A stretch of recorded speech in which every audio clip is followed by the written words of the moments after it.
Hello and welcome to Gamerhead Radio, episode number 191. I am one of your three, but only one hosts here today, Jonathan Santiago, aka Fallon Flynn. And I am Meghan Santiago, aka Mrs. Flynn. Yes, I think that is the correct nomenclature under the circumstances here. So welcome to Gamerhead Radio, where we obviously do not have two of our hosts here with us this week. We talked about it a little bit last week on the show, that Charlie and Goat were both going to be out of town. Charlie is currently running one of his My Little Pony conventions, which I think this one is Cider Fest, Winnie City. So I don't remember. There's so goddamn many of them now. I don't fucking remember anymore. But either way, Charlie's out there running that show, probably having fun with all kinds of crazy pony folk. And Goat is still on tour with Dope currently, which means he's going to be out for a little bit longer. I believe next week, though, is a return to form as Charlie's going to be back in town. But we'll talk a little bit more about that at the end of the show. This week's going to be kind of an express show. We're not doing an entire show. Pretty much most of the show we normally do, with the exception of, kind of no feature today. The feature, if there is any feature, is just going to be talking a little bit about, holiday games coming out, which is related to Mailbag. But my wonderful wife has seen fit to join me this week. Originally, it was just going to be me doing it, and she was nice enough to volunteer her time this evening to come and talk, because she never gets to talk to you guys anyway. So twist my arm, like I did. Yeah. I did. I broke her arm and said, "You're going to talk about video games," as if she doesn't fucking hear about this shit all week on her own. Anyways, me talking about it constantly. We got a couple people already in watching the show live. Hello, everyone. Good to see you on.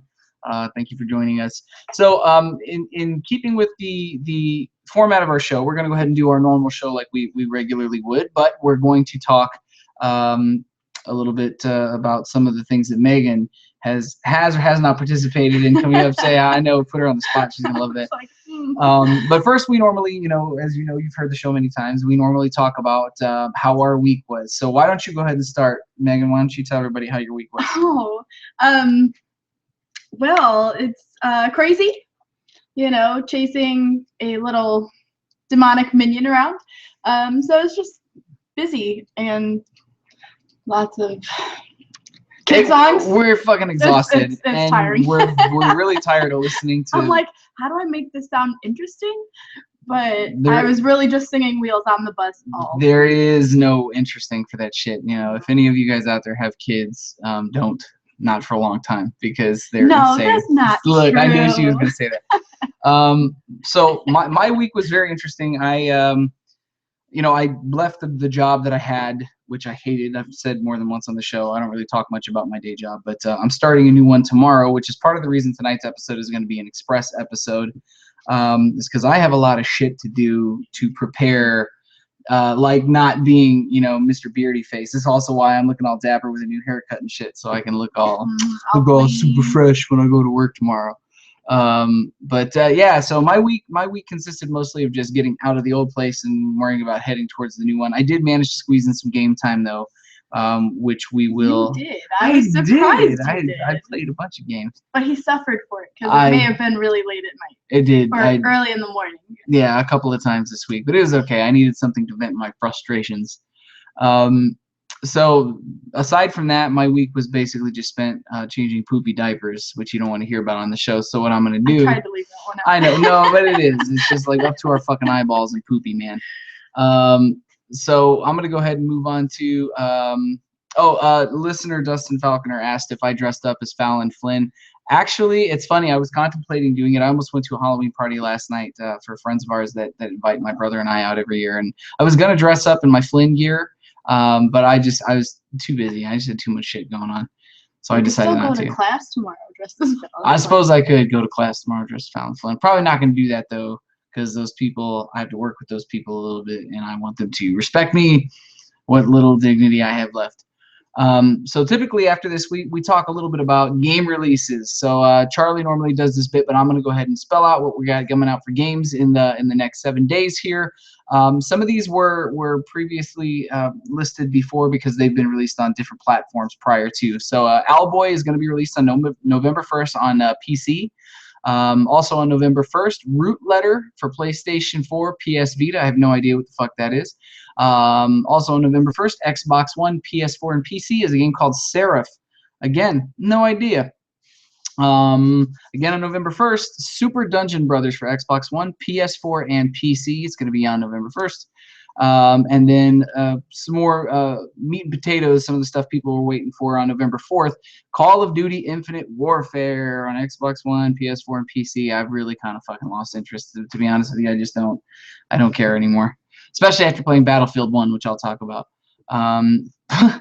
November 4th for the PC, Football Manager 2017. Football! Oh, God. I don't fucking play real football. Why would I play not real football? And besides, at least it's not Madden, I guess. At least it's not Madden Football Manager 2017. Yeah. Mario Party Star Rush for the 3DS will be out on November 4th. Sword Art Online Hollow Realization will be out for the PS4 and the Vita on November 4th. That is it for releases this week. Really, really sparse. I suppose most of the big holiday games have been released already for the season. Everybody kind of has a tendency to release in October, and we'll get one more wave of them probably in November, but that's kind of it. But yeah, so we're going to talk a little bit about that in the mailbag, though, because the mailbag this week is centered around holiday-related games. Darcy says, hi, Megan. Hey, Darcy. So let's talk a little bit now about what we played this week. Now, Megan likes video games, but does not regularly get to play them. Usually, she takes the bullet. I get to play games because she's busy chasing our crazy little son around the house. Well, yes. Yes. Plus, if I tried to play during the day, our son would hijack whatever I'm playing, and I wouldn't get to play anyway. That's true. Yeah, that is true. It's awful. That's true. I tried to play Rocket League earlier, and he was literally taking the controller out of my hand while he looked at the screen and went, ball, because he sees the fucking ball on the screen. So, and he's at that age. So Megan doesn't really get to play a lot, but Megan had a lot of fun with me this last week, kind of poking fun at me while I was playing the PlayStation VR with a couple of things. So why don't you tell them? Why don't you tell them about that? I'll save the our shark experience. Fuck that shark, man. Okay, so we got to borrow the PlayStation VR system, which was a blast. It was. We decided John and I are not too fond of sharks, so I made him naturally do the shark expedition. I don't know what you'd call it. I don't remember what it was called. I think it was called Shark. It was on the PlayStation Worlds Shark Encounter. Yeah. PlayStation Worlds like Ocean Deep or something like that. Something of the deep. I don't remember. Yeah, something with sharks in water. But of course, John's like, oh, it's super realistic. I want you to play it. And I was like, oh, I've got a headache. You play it, and I'll just watch. So he did, very sweetly, and it was terrifying. Well, the graphics are so much better on the PlayStation VR than the Gear VR. Yeah, than the Gear VR.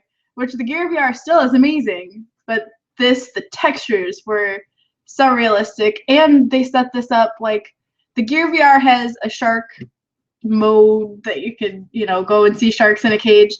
That it's tolerable, not too scary. They just kind of swim by, bump into the cage.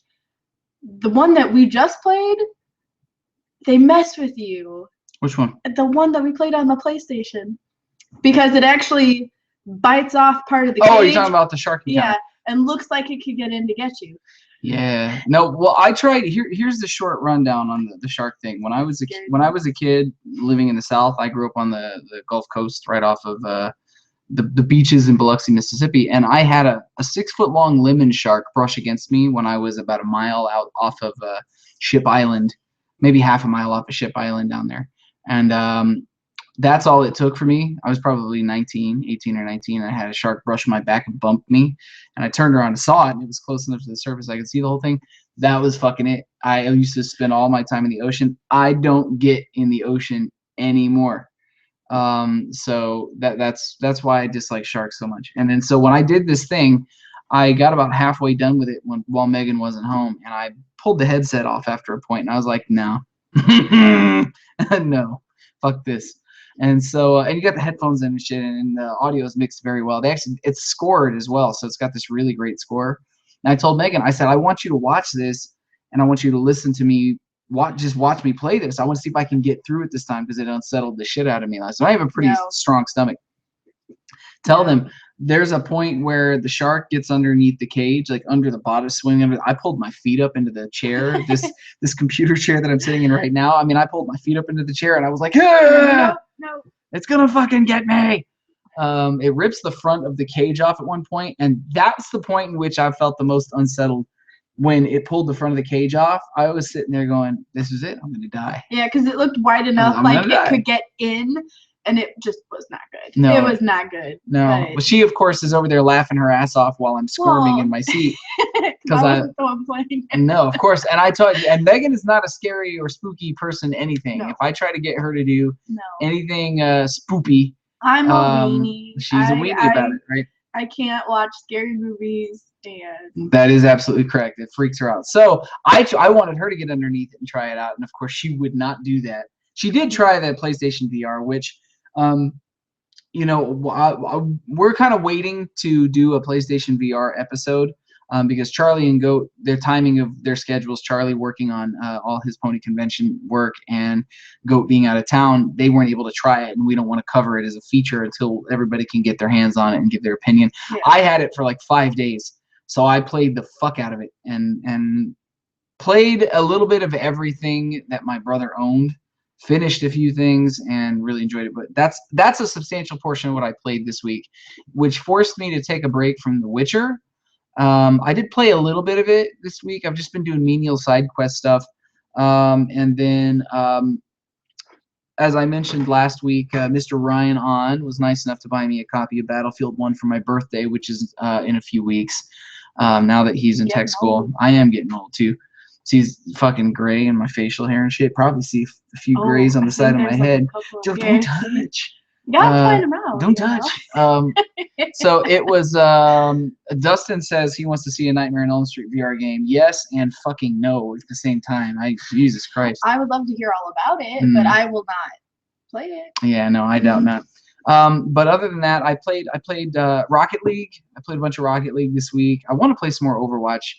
And I played, what else did I play? Oh, just Battlefield 1. I've been playing the campaign for Battlefield 1, and so far, I'm enjoying it. I like that it's kind of a truncated experience where it's broken into small sections. That helps tremendously, and you can get engaged in one story and then move on to the next one without feeling like you've been playing one game for hours and hours. It's the perfect big palate cleanser for games like Witcher, you know, that are unlimitedly long, or competitive multiplayer games like Rocket League. Like, this is a narrative and it's really well done. It's really sharp put together. The presentation is nice. The only thing I wish is that they would have based the stories on real events that took place during World War I. These are all completely scripted, made up characters, made up events in real locations.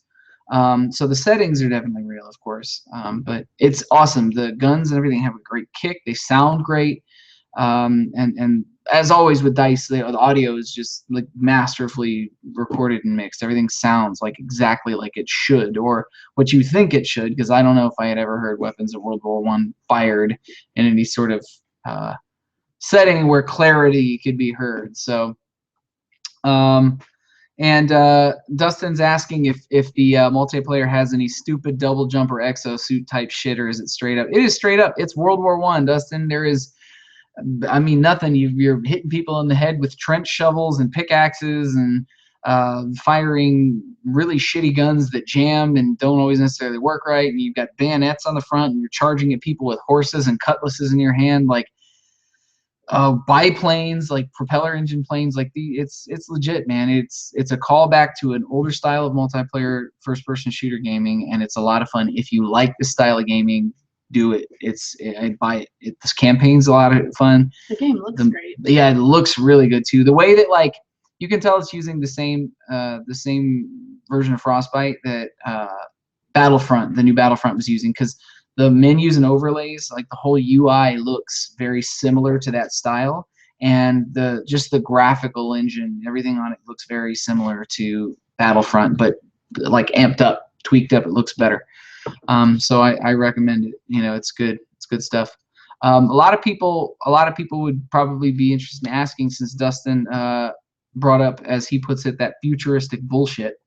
Titanfall 2 came out on Friday. I did not purchase it. I do not have it, which is shocking. I may look, honestly, man, like there are a few things that I fuck around with more than a game I want on release date, but I decided to hold off on that one for a couple of reasons, which I'll talk about probably on the next episode. Eventually I will get it. It's not a news story this week. It almost was, just because it's so nice and refreshing to see. But Respawn has made Titanfall 2 will have 0 season passes. All of the DLC for it is entirely free. No microtransactions, no fucking season pass. They actually made fun of it and talked shit about season passes. That by itself made me want to turn around and go buy the game immediately. But I'm going to hold off for a little bit longer. I will pick it up, but right now it's just not the time. I got too many other things on my plate to worry about. And Titanfall 2 ain't going anywhere. It just fucking came out. So that's everything I had time to play this week. My wife was nice enough to make fun of me while I had the shit scared out of me. She almost had to change 2 sets of poopy diapers before we put our son to bed. You'd be on your own with that one. Like, he'd be, I feel like, go outside. Oh, do you think so? You think so? But having said that, let's go ahead and move on to the news for the week. And remember, everybody watching, this is an express show. So if I'm talking a little fast and moving a little fast, it's because I got a lot of ground to cover in a short period of time, because we're trying to give you approximately the show you're used to, at least in format, until Charlie and Goat can get back. We debated just not doing an episode at all, you know, but I wanted to give you guys the show that you wait for every week and not leave you hanging. So coming in at number 5 this week, controversial video game movie director Uwe Boll retires because, quote, the market is dead. Oh, is that why you're retiring? Is that really the reason you're retiring? Or is it because you suck? I'm going to go ahead and say it's because he sucks. So anybody that knows who Uwe Boll, often, fuck this guy. I'm not kidding. Like, if you've ever seen his movies, this guy is part of the reason why video game movies have such a bad, no, fucking terrible reputation. And it's because anybody who doesn't know who this guy is, his name is spelled Uweboll. Most people call him Uwe Boll. His name is Uwe Boll. That's the pronunciation of it. He's German. He is a mega fucking hack director that got enough financing together about 15, maybe almost 20 years ago to start buying up a shitload of video game properties related to the licenses for video games to make movies. So he did, let's go ahead and see really quick. He did Alone in the Dark, which I saw in theaters and was just fucking horrified by. He did, probably the one he's most well known is House of the Dead, which is just unwatchably bad. Like, you can't get through it with a straight face. He did Rampage, President Down, Postal, and Far Cry. He did a Far Cry movie in 2008. I haven't seen that. Actually, I didn't see Postal either. But he had originally purchased a few other video game licenses that he didn't get to make because he started having trouble collecting financing to get his movies made. And he put out a video saying that he has no interest in returning to, quote, student filmmaking approach for his movie with lower budgets. I have made so many movies in my life, and I can't make cheaper and cheaper movies at my age. It's a shame. I would be happy to make movies, but it's just not financially profitable. The director says he's been self-funding his film since 2005 and recently launched a Kickstarter campaign for a 3rd Rampage. There was a 2nd fucking Rampage movie? For a 3rd Rampage movie called No Mercy. The campaign's final days, when the film was short of its goal, Ball posted a video in which he basically said, my message is fuck yourself. Because that's how you get people to back your Kickstarter campaign. No Mercy failed to reach its funding goal. What a surprise. Really, honestly, I just don't, I'm glad he's gone. You know, I'm glad he's going to go away, because the guy never, I used to say it then, the guy never deserved to make movies to begin with. The only upside to him having made movies is that his movies were so bad that they were the kind of movies you would get together with friends and have a couple beers and laugh at. You know, I would Charlie and Goat, when we get back, we got to talk. I think we need to have a Gamerhead Radio, like, bad video game movie fucking live stream where we Mystery Science Theater 3000 the shit out of some crap movies while our viewers are on there chatting with us. If you guys want to do that, let me know, because I feel like Charlie and Goat would love to do that if Charlie ever has time again as a free man in his adult life, free from convention work. How do you feel? Did you ever see any of his movies? She's like, I ain't watching that shit. No, really, I can say that sincerely. You're watching that shit because it's actually fucking trash. Yeah, it's not good. Or maybe I have, and they were just so bad I don't remember. I have Alone in the Dark. It's back there, burning a hole in the case that I had back there. You actually spent money on it? I paid $2 for it at Blockbuster when they were blowing that shit out. Like when Blockbuster was going away, I was like, I'll pay $2 for this. This is worth a laugh. I haven't watched it since I saw it in the theater though, and if it's as bad as I remember, then it would be unfucking watchable. Moving on to number 4 this week. So a long lost version of the Super Nintendo version of Rayman has been found. So in an article originally posted by Motherboard, most of us know the 2D platformer hero Rayman from his first public appearance on the PlayStation and Atari Jaguar consoles in 1995, but his roots go a bit further back to a planned release on the Super Nintendo Entertainment System. It was well along in development, but it never saw a public release, as Ubisoft felt the lively new title was a better fit for more powerful consoles that were near on the horizon. Thus, for years, the original game was lost to history. Even the Rayman creator, Michel Ancel, just a music. Pardon. Let me go ahead and scrape the shit out of my mouth and do that again. And thus, for years, the original game was lost to history, even to Rayman creator Michel Ancel. Just a few days ago, Ancel could be found on Instagram mourning how, quote, all these pixels are lost like tears in the rain. That's poetry. That's what that is. Yeah. We want to write a song about that. All these pixels lost like tears in the rain. What you see there, everybody watching at home, is the face of a woman who's going to be serving her husband divorce papers in the morning. And I regret nothing. I was a fucking hit. That's nothing compared to what you usually do. Don't sass me, woman. It's true. Apparently, that bout of sulking led to some intense closet digging. And earlier today, Ancel joyfully announced on Instagram that he'd discovered the original EPROM, or Erasable Program, or Read-Only Memory Cartridge, for the SNES version just 4 days after giving it up for lost. He wasted no time in trying it out as an SNES, which is noteworthy itself, as it seems to have escaped the yellowing most succumb to, which is funny. And he says that it works. So really quick, I'm going to screen share with you guys so you can see what I am looking at. Okay, let me get it open for you. And you'll get to see how delightful. Here you go. This is the actual cartridge right here that he had, which is amazing that this thing still works, having sat in the closet for years, because it has no casing on it. There's nothing around it. Like, unless he just happened to have it stored away where it wouldn't have gotten any dust or damage on it, but it looks brand new. You know, it looks like it's in perfect shape.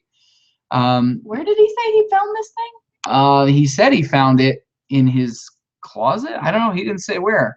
I wonder how much stuff he has in his closet that he does not know that was in there. Here is a screenshot of the Rayman that never was, and this Rayman was released as a, I think later on, this version of it that we see here never got released. So I mean, Rayman looks really fucking weird right here. He almost looks like a Muppet, like a Muppet with no face. Yeah. So yeah, that's pretty neat. Pretty cool. Nice little thing to see. He said that he's already considered reviving it for Nintendo's upcoming Switch console so that the rest of us can play it at last. It's not clear from his post if he'll still have to create it entirely from scratch, as the actual code may still be lost. Up until now, public knowledge of the SNES version of Rayman was limited to a trio of screenshots from the French gaming magazine Pix and Love, which sounds like a porn magazine to me. One of which Ancel used for his own tragic Instagram post earlier in the week. It's recognizably Rayman, although without the rich animation that we know from the original published title that Ubisoft put together.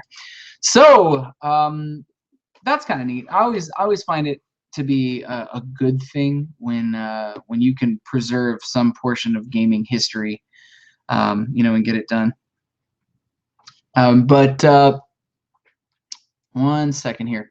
Oh, I think we might have something good happening here in the works. You're gonna have to work with me for a second. I believe that Charlie may be joining us briefly from the convention. And let me see. Sorry, guys, a little dead air here on the air, but Charlie needs this. He requested it. Yes. So he should be able to hopefully join us. Bear with me, ladies and gents.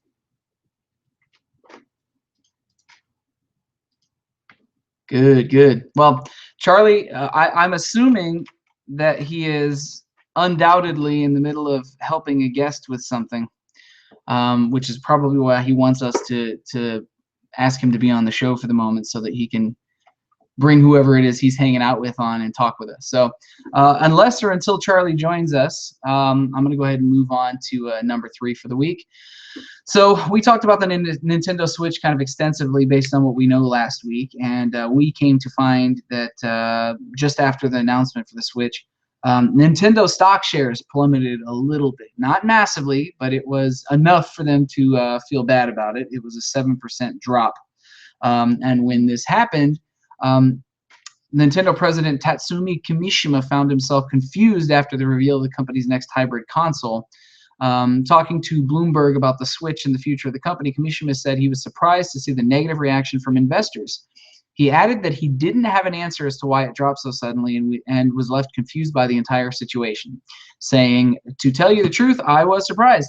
I had wondered about the reaction, but I don't understand why, and there's no real point in me talking about the stock price."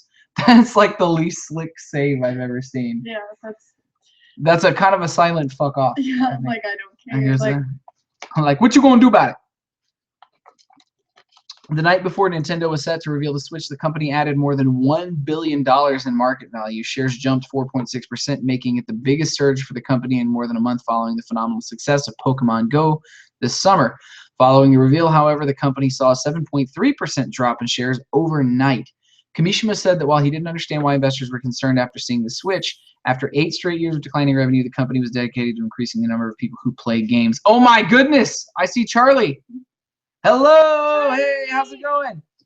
Really quick, Charlie, I have to plug my headphones in. Megan and I were doing the show just ourselves, so I can't hear you and Jen right now. Let me grab those and plug them in really quick. So while I'm doing that, Charlie, talk to everybody. Say hello, Charlie.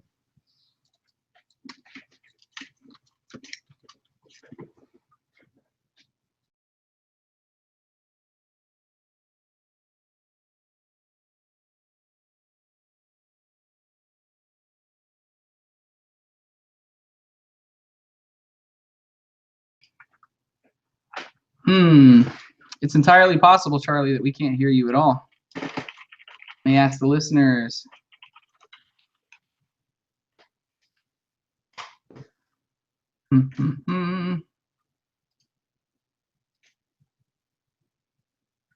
Nope. I got nada. Whole lot of nothing. Darcy says no sound, Charlie.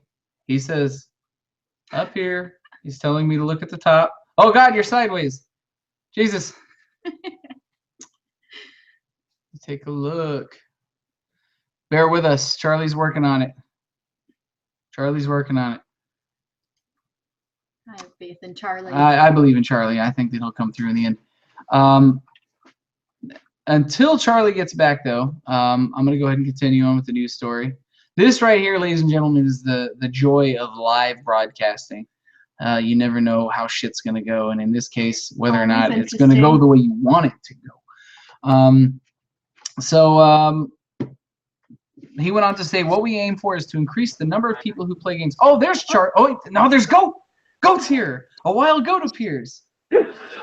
Yes, sir. We're Hey, Goat. Excellent. Can you hear us now? Oh, dear God. Yes. Oh, Yay! Yay! Hey, guys. Oh, and Goat's here even, too. Oh, hi, Goat. Hey. Okay, so since you couldn't hear me before, I'll start over. So hey guys, Charlie Worthley here, your Technotronic, joining you from Milwaukee, Wisconsin, with the one and the only Jen Blake.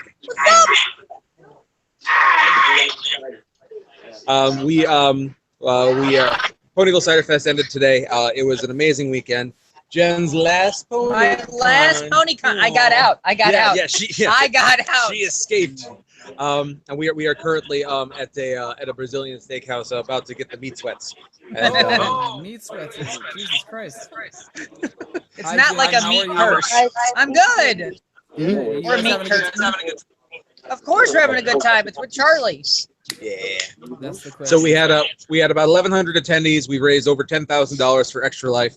For the Children's Hospital up here. Awesome. And so yeah, it's been a really good weekend. But as I mentioned, we are at dinner, so I did want to take the opportunity to come out and pop in on the stream and just say hi real quick with Jen. Member video games? Hi, Member.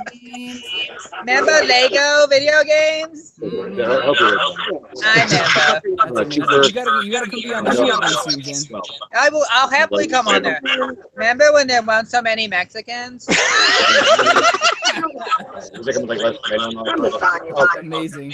Remember when marriage was just between a man and a woman? Oh God. I remember. Hey, so this is the point in time where I get Jen the hell off the show. That's amazing. Please put more booze in her belly, Charlie. Anyways, we're actually out on the street right now, in case you didn't hear, because like I said, I'm at dinner, and so we just wanted to come outside so we could try and hear you as best as we could. But yeah, so I'm gonna jump off. We're gonna go back inside, but I hope you guys are all doing well. I played no video games this week, to the surprise of absolutely nobody. I did. What did you play? Marvel Avengers Academy on my phone. Marvel I Avengers. played the shit out of that game. Do you like it? Is it good? I actually love that game. I've gotten to level 36 and never paid a dime yet. Nice. I know. That's rare for a mobile game? a freemium game like I that. know. Yeah. So there, I'm better than you right now. You're always better than me. This Jen. is true. Yeah, there you go. Mainly at muff diving. Well, I'll give you that one. All right, guys, we're going to jump off. Just wanted to pop in and say hi. Have a great show, everybody. I'll be back on the show next week. Yay. Have a good night. Good night. Yeah. On to Goatley. Hello, good sir. Well, that was fun.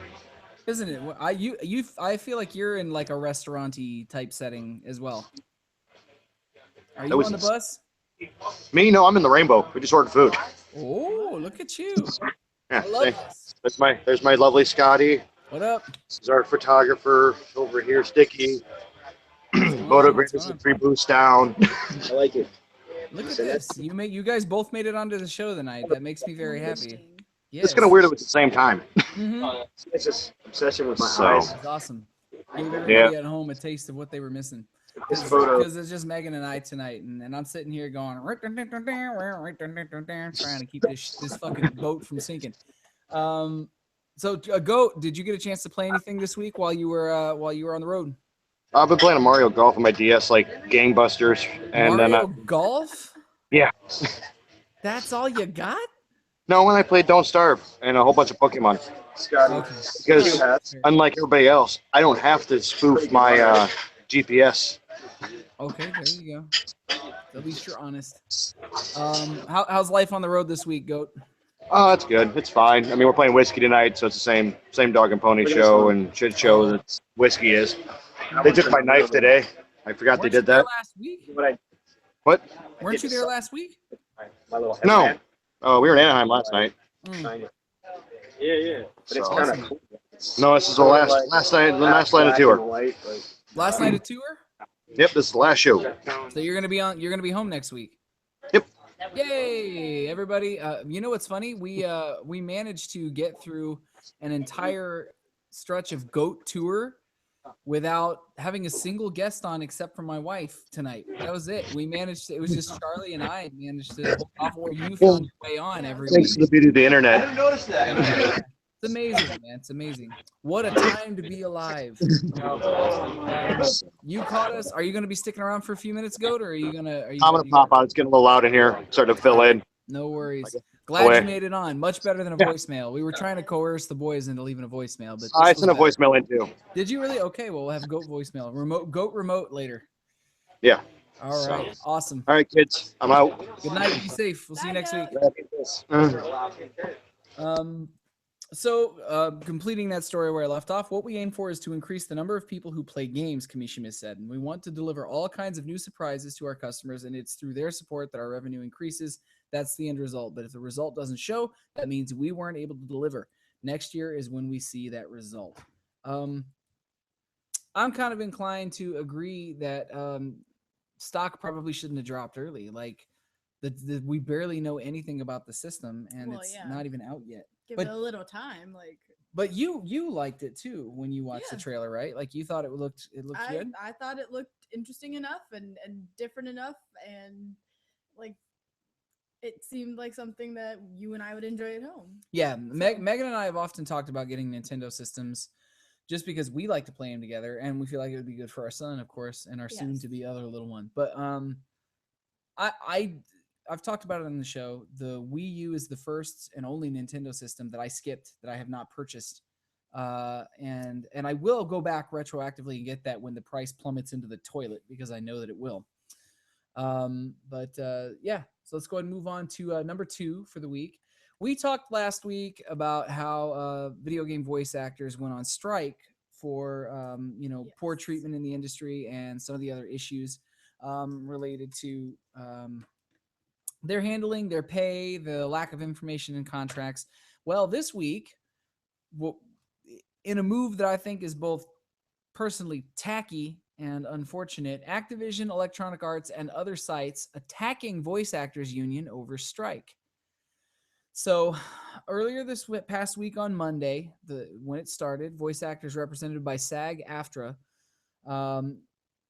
started their strike officially against certain companies, and we went down that list. In response, the group representing companies like Activision, Disney, Warner Brothers, Interactive, Take-Two, Activision, Disney, Warner Brothers, Interactive, Take-Two Interactive, and Electronic Arts has launched a website calling out the union for its lack of communication with actors about what the companies are willing to negotiate for and forcing a strike. On the site, the group breaks down a number of issues that the union wanted to address.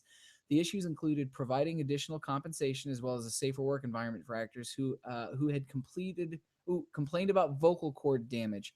According to the website, both SAG-AFTRA and the video game companies involved in the strike had agreed to cooperate better when it came to protecting the actors' vocal cords, but where they differed on opinion was the length of sessions. SAG-AFTRA demanded that a regular 4-hour recording session be cut into 2 sessions to reduce stress on vocal cords. As somebody who uses their voice for singing and also does some vocal work, I think that's a good idea and not at all unreasonable. It sounds realistic. I don't know. But the actors be paid for 4 hours of work. The companies agreed to split the 4-hour sessions into 2 recordings as long as the actors arranged it ahead of time and recorded the 2 sessions within 5 business days. According to a chart on the site, the union did not agree with those terms and withdrew its proposal entirely. In terms of financial compensation, the Actors Union has asked that its talent receive royalties for every 2 million copies of a game sold, on top of the 9% increase in base wages that both parties agreed to. A statement on the video game company's website stated that while they have agreed to provide a bonus to voice actors depending on the amount of sessions they record for the game, it would be a flat fee of $950 instead of a percentage of sales, which I do not agree with, considering some of these people doing the voiceover work. You know, Roger Craig Smith did the voice for Ezio in the Assassin's Creed games, and Ezio is like largely why that series is known, and his voice and personality of his voice lent so much to that character. If he didn't get royalties, like actors in movies and actors in like animated shows, anime and cartoons, they get royalties on the stuff they sell. Video game actors, voiceover actors should as well. I'm even kind of maybe feeling like personally that motion capture actors, if it's not the same person doing the voice, should get some sort of portion of that because their body is given life to that character. I don't know. What do you think? No, I agree with that. You put the work in, and some of these games take off and are super successful and sell how many thousands and thousands of copies. I just feel that, but that goes with any work. Like when you're loyal to your employees and people you're working with, the better work comes out of it, you know? So I just think that's kind of crappy on their part to even be arguing it. Yeah, I agree. Hopefully they get this resolved quickly though, because realistically, nobody likes to see a strike. You know what I mean? Nobody on either side really wants a strike. I think it happens when it has to happen in most cases. So hopefully they're able to kind of get that put together quickly with no arguments. Harumph. Moving on to number 1 for the week, Microsoft completely fucking out of nowhere announced that they're going to be doing a VR headset for $299, undercutting virtually everybody on the market except for the Gear VR. But in the class in which it's trying to compete, I'm going to be offering a really, really nice option here. So Microsoft announced a new line of virtual reality headsets earlier this week, which are much more affordable than others on the market. The headsets will come from Microsoft partners, including HP, Dell, Lenovo, Asus, and Acer, and will start at just $299. So to be clear, this is not Microsoft specific branded. It is a Windows compatible Microsoft certified, partner option, but you have more than one option. So it's not like you necessarily have to use one or the other. If you have a preference for one, you can, just buy that one. And to give you guys an idea of the screenshot that Microsoft provided, this is 2 of the possible headset options that you guys have to purchase. The one on the left looks a lot like a PlayStation VR headset from the band at the top to me. This one just looks like a smaller version on the right-hand side. It's hard to tell. Actually, the one on the right looks more like a PlayStation VR when I really look at the black piece on the bottom here. But there's a little bit more to it here. Microsoft unveiled. Microsoft. I got lost in the middle of the fucking article. I don't think that's ever happened live during a show. They appear to use a similar technology to Oculus' Santa Cruz prototype. The headset itself looks to have a headband with a visual part attached to the front. The Oculus Santa Cruz prototype, for anybody who doesn't know, is they're trying to find a way to get VR headsets to a point where the head tracking doesn't have to be done with an external sensor. So right now, the Rift and the Vive come with a little sensor. You sit near the front of the screen so that it tracks your head movement toward and away. Or if you want to get up and around something, it tracks that with sensors that are built into the front of the VR headset, right? The Microsoft headsets are purporting that it will have sensors built in that scan the room for distance versus the front of the headset, like the Vive does, all those little mini things, the sensors in there. And they're saying you won't have to have an external sensor. I mean, hand controllers are a different discussion. They haven't talked about that at all. But this one will have what you need built into the front of it, so you can track head forward, not just left, right, and tilt up, down like this. It gives, front, back motion. Microsoft unveils the Windows 10 Creators Update recently, and you can use this in conjunction with the headset to create, share, scan, and print in 3D. So this is going to be a 3D print capable and support option here. So, I mean, whatever you're going to print 3D, you can check it out and make sure everything is to your liking before you set it to print.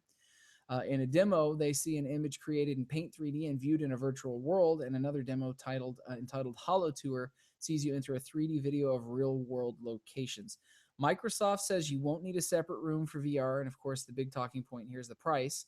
The likes of HTC Vive and Oculus Rift cost $600 and $800, and Microsoft's headset will cost half as much. These appear as though they'll be much more consumer-friendly than the $3,000 Microsoft HoloLens mixed reality headset, or augmented reality headset, depending on how you look at it. I'm pretty excited for this, especially since I spent so much time with the PlayStation VR last week. I don't know what the end result of this is going to be, and maybe it's just a rinky piece of shit, and it's Microsoft's sloppy way of trying to play catch up. I hope that's not the case, but we'll see here coming up pretty soon. What do you think about this if you had your choice? I actually really like this, and the fact that you can check out, if you're going to do 3D printing, to check it out virtually before you print it. I actually think that's really cool. And I can't see them making this a piece of crap, though, because they have other systems to compare it to. And no, they're a name brand. They are a gaming system. I can't see them being like, oh, well, we just wanted one out there, Yeah. So I would hope they wouldn't put out a piece of crap. Are you, I mean, because between playing my Gear VR and now playing the PlayStation VR, what is your, because you've never shared your opinions on the show, even though we've talked about it extensively, what you think about virtual reality? What are your feelings on it? I personally, I think with the Gear VR, I was like, okay, this is fun. I think seeing different games and maybe a little step up with the PlayStation VR, it definitely piqued my attention. It was definitely a lot more fun, especially playing, the Batman game in there. It definitely got my attention to where I could see playing that more often, and I could see that being a normal system, whereas right now it's like, oh, this is new, this is different. I could see that becoming the norm. Is there anything, now that you've gotten to try it with hand tracking too, like with some sort of a hand apparatus, did you have I mean, do you think that Microsoft has to put hands into this system in order to make it work, or do you think they'll be able to do without? I thought hands at first would be odd, because they're not really hands, they're just like little sticks. But you didn't even think about it. It was like second nature once you started playing it. So I think hands are important because it definitely makes you feel you are more in the game, and it just makes you less aware that it's a game. Okay. So I would say yes, hands are important. Good. Having said that, then let's go ahead and move on to our mailbag for the week and talk about that, since we don't really have a feature. Normally we do a feature. The closest thing I could have thought of to do a feature, since it was supposed to be an express show, was just talk about some of the glut of video game releases that come out in October and November. Specifically because my birthday's in November, and traditionally what happens every year is everybody I know buys me video games for my birthday because they know that I want all the releases for the year, and then I just play the fuck out of those into like late spring, early summer, when some games start coming out again. It makes gift giving, as Jonathan's wife, really easy. I get what I want. It comes out around his birthday. She gets what she wants because I'm happy. Or releases come out early summer, so like Father's Day, he gets he gets some games. So it makes it really easy for me. or like I remember year before last, I bought like 6 games, but it's because they did these insane sales. And I literally just played one right after the other and finished them until I got done with them. So I thought for the mailbag this week, since we're not doing technically a feature, we would talk a little bit about that. And the mailbag question was, with the glut of holiday titles coming out, what, if anything, are you most looking forward to playing in the next few weeks? And we actually got a good handful of responses here. So starting with my my page here, Diana Lundberg said, Final Fantasy 15. I will fucking second that. I have been waiting. A lot of people, I know Dan Hlotke is waiting just like I am. He's been very excited to do that. Goat, you're not here to talk shit about Final Fantasy, so anybody who's listening at home and not watching is seeing me rotate a very enthusiastic middle finger at Goat, which he will beat me up for when he gets back next week. Dylan Stewart said, even though I hate the way they let us have it, Call of Duty 4 remastered. I'm going to agree with you on that as well. So Megan, I don't think Megan knows this, or maybe she does. Probably heard it. But Call of Duty Infinite Warfare is coming out. I think, is it next week? I think it was. We talked about in releases. They remastered Call of Duty 4, or actually Call of Duty 4 Modern Warfare, which was the one that turned it into Modern Warfare, which is the big one that blew the doors off of that series and really changed first-person shooters. I played an obscene amount of that game. I will never forget how revolutionary that game felt. You don't feel games that revolutionize like that anymore. It's kind of sad. They remastered it. It's a full HD re-release, but they are making it so that it is on-disc content only. You have to have the physical game disc. It's not like most games when they give you something like that packed in, it's like a DLC code. Yeah. Because they knew that what everyone was going to try and do was buy the disc, install it, or redeem the code for the DLC copy and then fucking trade it in or return it or whatever. Return it. Yeah, because nobody fucking wants Infinite Warfare. They want the remaster. Yeah, they want the fucking remaster for Modern Warfare. And so I agree. That's like super duper shitty, Dylan. Yeah, it's kind of a bait and switch almost. That's how a lot of people felt about it after the fact. Like maybe they were being shitty. But it doesn't surprise me. I kind of expected this because it's business. You know, they're trying to make money with it. So I'm not saying it's nice, but my Aunt Maggie commented on here saying that my cousin Addison just got Just Dance 2017. She said, it's all I've heard about for 2 months now. It is the bee's knees, apparently. I'm glad that the bee's knees. I'm glad that Addie's having fun with it. Darcy said, Pokemon Sun and Moon. The demo's so good. I cannot wait. I've heard nothing but good things about it.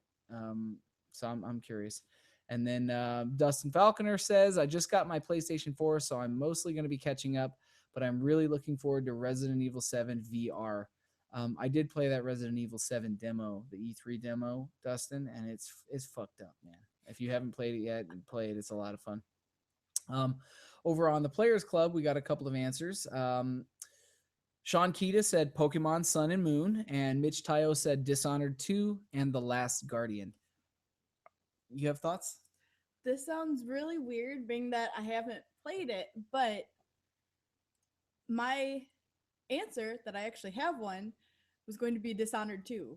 I saw some previews for it, and I was like, this actually really has my attention. I want to sit down and play it, which for me really means something because John never hears that out of my mouth. No, not regularly. For me to go, I want this game and I want to sit and play it. Megan likes video games. Megan doesn't have time to play them like she did before we had our son because of our son.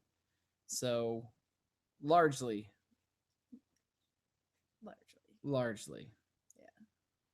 Yeah. But you have an interest in Pokemon Sun and Moon. No, it was Dishonored 2. Oh, was it Dishonored 2? Shit, I didn't realize it was Dishonored 2. Yeah, see how he's like, Pokemon? No, yeah, I was like, no. But you like Pokemon. She's still playing. I still play Pokemon Go. That's what you played this week. She's been playing Pokemon almost every day. I play it in our car ride, so I could hit all the stops, you know. Of everything that's coming out, though, Mitch mentions The Last Guardian. I have been waiting for that game for so long. That is... I don't own a PlayStation 4 yet, but when I do, that will probably be the first thing I purchase for it, to be honest with you. Dishonored 2, I'm excited about, but I don't know how it's going to hold up. I was one of those people that was really disappointed by the first game. So I don't know. We'll see what happens with it. And then finally on our actual Facebook page, Brian Lesser said, just Pokemon Sun and Moon. So a lot of people are like raring to go for Pokemon Sun and Moon. And then that's going to be it. That's everything we had for Mailbag for the week. So there is no feature again. Just to remind everybody this week. Fortunately for us, Goat was nice enough, even though he was on the show, to send us a voicemail. So I'm gonna play everybody Goat's voicemail, which was recorded and sent to us before he just popped in on the show. And for listeners at home that listen to the recordings, you guys will get an edited version with the audio spliced in. So let's see. Let me get this moving here for you. Should have had this ready before, but I didn't because shit's crazy. So we're gonna do this. All right, Goat remote. Maybe. Nope. Didn't do it. Son of a bitch. Live audio. Let's try that one more time, ladies and gentlemen. See if we can make this bastard work like it's supposed to. Oh boy. Yeah, well, the problem is it's giving me grief. So let's do that. Did you talk to it sweetly? I did talk to it sweetly. It's mad at me because I sang that fucking song earlier. That's what happened. Let's see if it does it for me, because it's just an MP3. It should work just fine. If I can't get it to work here in just a moment, though, what's going to end up happening is I'm going to just go ahead and say that everybody who's listening to the show and watching it live right now is just going to have to maybe not hear Goat do his amazing voicemail. But I just really want to do it because I feel like it would be awesome. Let's try one more thing. Last day tour doing Whiskey Go Go. So of course we're eating at the Rainbow right now. That's why it's a little loud. I mean, I don't know where to go from here. It's the last day of tour, for God's sake. So I'm ecstatic. playing a little bit of this, playing a little bit of that. Can't think of anything off the top of my head that stuck out other than like Mario Golf and Don't Start with Your Phone. That's about it. Hopefully I should be back on schedule and in such studio-ish area next week. So until then, have fun, kids, and don't drink the water inside. Bye. So here it is, a Goat remote from Goat telling us old Goat. pretty much exactly what he told us when he was just on the show like 20 minutes ago. God damn it, Goat. So there you go. That was it. That was our Goat remote. So I'm pretty sure this week we don't have a Songbird email, largely because, you know, Songbird typically does work based on, you know, when she writes into us, it's usually based on mailbag and our features a lot of times. And we got the mailbag up super late this week because everyone's so pressed for time. So that's going to go ahead and wrap up the show for the week. Typically we talk about what we're doing and what we got going on this week. Do you have anything exciting coming up this week, my dear? Trick-or-treating tomorrow. Yeah, this will be the first time my son goes trick-or-treating, so I'm going to make my kid get all the candy, and I'm going to take it all from him. and then I'm going to eat it. Well, I get to eat it, too. Yeah. I'm like, hold on. We're going to eat it. Yes. We're going to eat it. But yeah, the thing is that my son's never trick-or-treated before, so we're going to go tricking. My brother's going to go trick-or-treating with him tomorrow. Uncle Nick is going to go trick-or-treating with him tomorrow. I really sincerely hope that Nick dresses up in his Mr. Agitator gear when he comes out, because he might just scare the shit out of Luca if he does. Or Luca will recognize him from Pink Elephants, because my son loves the Pink Elephants video. He may pay more attention to him, because half the time he's like, oh, it's Uncle Nick, you know. This, he might be like, I know you. I watch your video all the time, you know. So maybe it will. might. That would be awesome if they do. That would be awesome if they do. Phantom Rudolph is asking, will do live radio during Zap? You know what? I don't know. We have to. Anime Zap is in January, and Rudolph is asking whether or not we are going to do live Gamerhead Radio. It's certainly close enough because it's in Peoria that maybe Charlie and Goat can make the trip down. I would love to do as many live episodes as humanly possible, especially for you guys down there in Peoria, because if anybody is listening from down there, we have a great time when we're down there with you guys every year. It's one of my favorite shows that we do. And I'm not just saying that. I love being down there with everybody because you guys always put on such a fun time for us. So it's true. I hear about it all the time. Every year he goes. Yeah, it's great, man. It's just the crowd down there is always really good to be for villains, and I feel like it would be good to Gamerhead Radio. Dustin, yes, I was actually just about to get to that. So Vs for Villains has got a few things coming up. There is a Collision Con is the weekend of Thanksgiving. So it's just after Thanksgiving, but the weekend of Thanksgiving. So we haven't done Collision Con since 2012. It's been a long time since we did Collision Con. So that's coming up. We're going to be doing Con Alt Delete is going to be in December, which is an animecon.org event. We're always working with them. There is a Anime Zap is going to be in January, and then as it turns out, one of the brand new animecon.org conventions is going to be in February in Omaha, Nebraska, which is very kind of rather sudden as of last week. So there's things coming up. Nick and I have been talking a lot about what's going to be changing, what's new, what's happening. Nick's doing a shitload of new stuff. He's been working on new music again. Like, swear to God, we're almost done with Murder in the Art. It's just that he'll listen to it. Adding. And no, it's not that he's adding. He'll listen to it and I'll listen to it and then he'll go listen to it and he'll go, I'm almost happy with this, but it's not where I want it. And Nick is not usually that. He doesn't normally take his records apart to pieces and slot new pieces in, but he's determined to put out a really good fucking record. And so whatever he doesn't release is probably going to end up on a B-side collection or something. They will get released, but he's really trying to put together something better than Evolve or Die, and you guys have waited a long time for it. So, soon. We'll have more information about that coming up. Do you have anything else you want to add? No, I don't think there's anything exciting to my week coming up. Okay.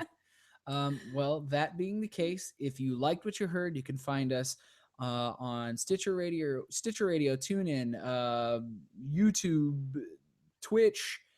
You can use, as Charlie always says, your podcast downloader of choice. You can find us respectively, I am on Twitter at the Fallon Flynn, which you can see below. Charlie is at TEK Charlie. Goat is at Sir Goatsworth. I'm sure I left out a bunch of the places that we could normally be, but I didn't normally write that. I didn't write that shit down. And Charlie has it like memorized from saying this shit for years and years and years. Yeah, so if you liked what you heard, please subscribe, please like, please follow, please share. Thank you for joining me and my wonderful wife on this incredible 1 hour, almost like exactly down to the minute, 1 hour episode of Gamerhead Radio, which was longer than I intended for it to be. My God, I can talk. Fuck. You can. I can. You can. But for everybody that tuned in this week to watch, thank you for sticking with us on kind of an odd express thin show. Thank you for Charlie and Goat to Charlie and Goat for popping in. I'm so glad they made it in for the show. But next week, as you heard earlier, Goat said we are returning to form. You will see our regular show with everybody in tow. Goat not on the road, so you guys will get things will get back to normal. And Charlie will be done with all his pony stuff for the moment, for a little while. So he'll until the next one. Yeah, until the wind up for the next one. So he'll actually have some time to play some video games. I suspect that what you're going to see is a very refreshed Charlie, who's going to overdose on video games this week because he finally can. And maybe we'll actually get to play some games online together and talk to you guys about that. Maybe even do some live streaming if we're getting lucky. So once again, thank you for watching. This has been episode 191 of Gamerhead Radio. Okay, so we're still live. This is typically where we do our lead-in stuff. 1 second. Strange music would be helpful. Rudolph, I have not heard your strange music. Hopefully, one of these days, I will be able to. I have to remind my brother to tell me. So let's see. This week's lead-in today on Gamerhead Radio.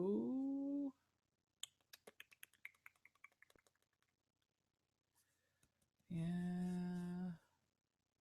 I don't know. I don't know where the throughway is on this episode. Normally the shit comes to us pretty quick because we laughed at something ridiculous. Well, yeah. But I just talked 90 miles a minute for an hour straight. Today on Gamerhead Radio, we try and see how many times John stopped to take a breath. Hold on. You know what? Here you go. I know what I'm gonna do. I'm gonna do a fucking Micro Machines joke here because I talked like the Micro Machines man for an hour. I don't know if I'm gonna do this. We'll see. Today on Gamerhead Radio, listen to John talk for an hour straight, really fast, like the Micro Machines man, because we had to get an express show done and under the way. Awesome. Gamerhead Radio starts now. That's as good as it's gonna get, you guys. I don't have anything else. I don't know. I'll have to think of a title for the show with Charlie and Goat because any of you guys listening? Because sometimes Darcy will spit out a title that's gold. Anything you guys got over there? Darcy and Mark sometimes dream up some good shit. Otherwise, I'm just gonna have. We're watching the playback over here. My wife's face is hilarious. Thanks. Just like laughing at me being an idiot. Because you are. I know. But I love it. I know. I love that you love it. I gotta love it. I married it. Damn right you did. You're stuck with me. Yeah.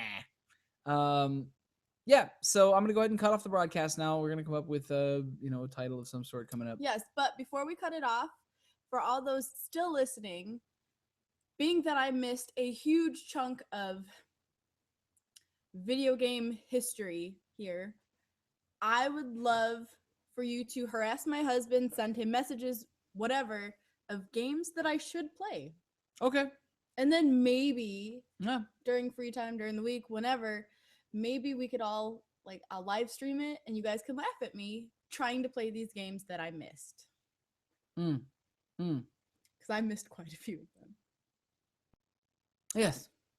Yes, I think that's a good idea. Yes. If you guys have any suggestions for what my wife should be playing, go ahead and send it to me on just go to my Facebook page or message it to the Gamerhead Radio page and just note that it's for Meghan, what Meghan should be playing. Yes, I'd love to know. I'm gonna do an alternate today on Gamerhead Radio, and we'll use whichever one works best, whichever one Charlie and Goat like to. And Dustin just kind of put it in there, which is totally valid. You know what? You're gonna say it. Why am I gonna? You're say gonna what say is it. No, you're gonna say it. Hold on. I can't even see it.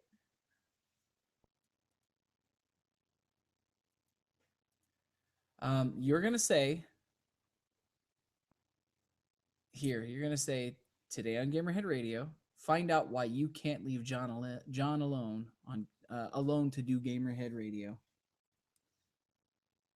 Okay. Oh wait, today on Gamerhead Radio, find like, out. That's not what it says. Today on Gamerhead Radio, find out why you shouldn't leave John to do Gamerhead Radio alone. And then I'll say Gamerhead Radio starts now. Okay, so today on Gamerhead Radio. So you say today on Gamerhead Radio. Here, I'll type it up for you so, No, you, can, so you can see it. No, trust me, it's easier. Yeah, it's like right in front You'll of me. have a little I can't script. See it. Today hold on. on I'm gonna keep pausing. Gamerhead Radio, find out why John should not be Host the show. why John should not be left to host the On his own. show. That's right. On his own. I don't know. Okay. Maybe. So I'm gonna put this in the chat so it pops up here so you can just read it like a script. Okay, get close to the microphone. Well, your chair's in the way. Will I move, bitch? Bitch.